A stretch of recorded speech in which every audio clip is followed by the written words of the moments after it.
Now, the most enticing titles and thumbnails are found close to Type 2 clickbait.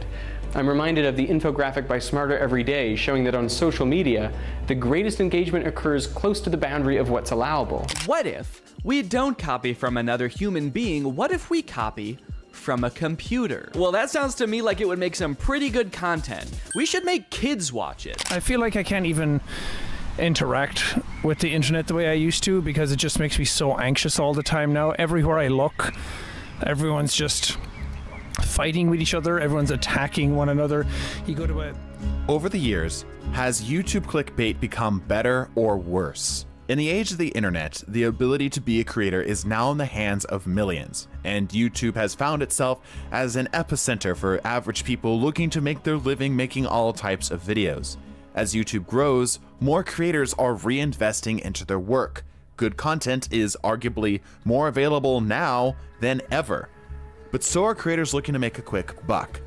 YouTube is always battling bad clickbait content, but now there's a new type of clickbait, and YouTube is starting to lose. The oldest type of clickbait is what I call classic clickbait. This is clickbait we are the most familiar with, and is the type of clickbait we are most likely to think of under this label.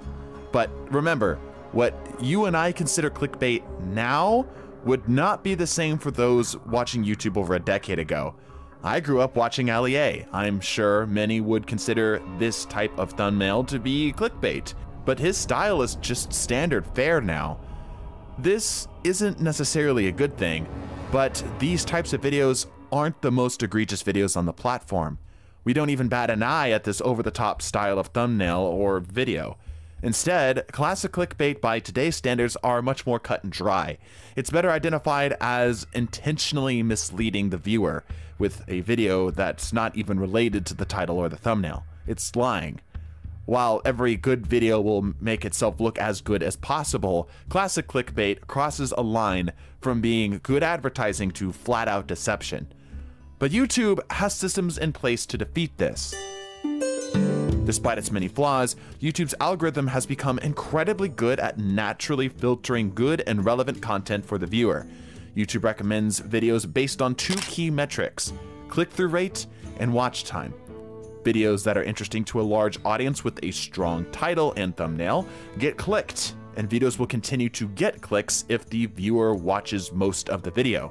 The problem is that highly misleading videos and titles drive up the click-through rate and thus view count. But bait and dump videos like these struggle to have long lifespans because of poor performance in their second metric, watch time. Classic clickbait videos are like YouTube's virus. They spread quickly and effectively, but they also burn out just as fast from YouTube's recommended page because of their low watch times. Content creators that rely purely on shallow content like this typically don't gain traction long enough to make it. Look at well-known creators like XQC with over 2 million subs. He struggles to barely get 10% of his subscriber count in viewers, and I am confident that this is due to low watch times. Compare him to Daily Dose of Internet, who might have the lowest clickbait rate on this platform, and the difference is vast. The lesson here is that clickbait may work temporarily, but YouTube won't support you for very long. On the flip side, the benefits of YouTube's aggressive click-through rate and watch time algorithm is that this works with creators of all sizes. Good content will generally be successful no matter the subscriber count. Look at how a tiny creator called Jacksepticeye was able to net 1 million views with a video from this very same premise set forth by Ludwig. Think of how many videos you have seen from small channels with barely any subs that were able to lock down hundreds of thousands of views from a well-made video on an interesting topic. But YouTube is old enough to be attending college, and in that lifespan, people have figured out how to construct the best clickbait viruses possible. Despite YouTube's system being designed to push what people legitimately want to watch, at the end of the day, it is an algorithm that has one major goal in mind: keep people watching YouTube. And because both the viewer and the algorithm are so good at detecting and avoiding classic clickbait, it's not the biggest threat to YouTube anymore. I have a 92-year-old grandparent that lives with us. As you can imagine, entertaining a senior is not the easiest, but thankfully, YouTube is made for all ages. He was a pilot in the Vietnam War, so he likes watching old documentaries about that period. It was while he was watching one of these videos that I heard the distinct tenor of an AI-generated voiceover. Mostly unbothered, I continued about my day. But the more I overheard, the more I realized that someone was being taken advantage of. The background footage was from another creator that I had just randomly stumbled across earlier in the day, with a script that had enough grammatical oddities to make me realize that it also was probably AI generated. While we could discuss the fair uses of AI on YouTube, blatantly stealing other people's work to hastily slap AI over the top of it is not fair use. Some at least have the decency to steal content without AI by refilming it with themselves shot for shot, idea for idea. Sometimes this stolen work doesn't even get uploaded to YouTube, but rather to other platforms that have far worse tools for dealing with theft. While we don't discuss it as such, this form of content theft, AI generated or not, I believe falls into the category of clickbait. It's a falsification of content with the intention of garnering as many clicks and as much money as possible. Channels aren't stealing from others because they have a passion for creativity. They are doing it out of a passion for money. Listen, I've been making videos on here for over 4 years. I can respect the desire to want to make a living, but I don't respect liars and thieves. What makes this type of clickbait worse is that it solves the watch time problem. These types of videos steal what made the original so watchable, so the algorithm pushes it. Humans all borrow from each other. Heck, we even put some clips from much bigger creators at the start of this video to build credit for the topic. But there is an extremely fragile line between inspiration and theft. And all of these channels gleefully shatter that line as hard as they can in the name of earning a quick buck. These are videos that are clickbait below the surface, a type of clickbait you might not realize is clickbait unless you zoomed out, maybe looked at the rest of their channel or knew who they were stealing from. Worse is that this type of clickbait is targeted to those most susceptible to it, typically older and younger viewers. The success of this continued theft has created the rise of bot accounts, burner accounts made with the sole intention of mass producing as much stolen and re-uploaded content as possible. So what is YouTube doing to fight it? Well, bot accounts aren't new for YouTube. In fact, YouTube already has detection programs as well as live moderators in place to sift these channels out. But with AI getting more powerful and people getting better at being sneaky, it's becoming an arms race between the content thieves and YouTube's moderation team. A race I don't feel like YouTube is winning.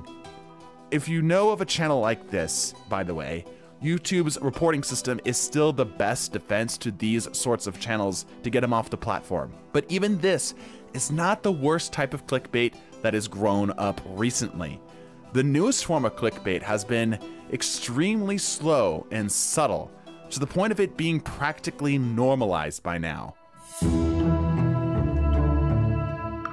Have you ever noticed that as the internet has matured, respectful disagreement has deteriorated? Lately, it feels like all topics from world politics to hot dog condiments have become a "you are either with me or you're against me" style of discussion.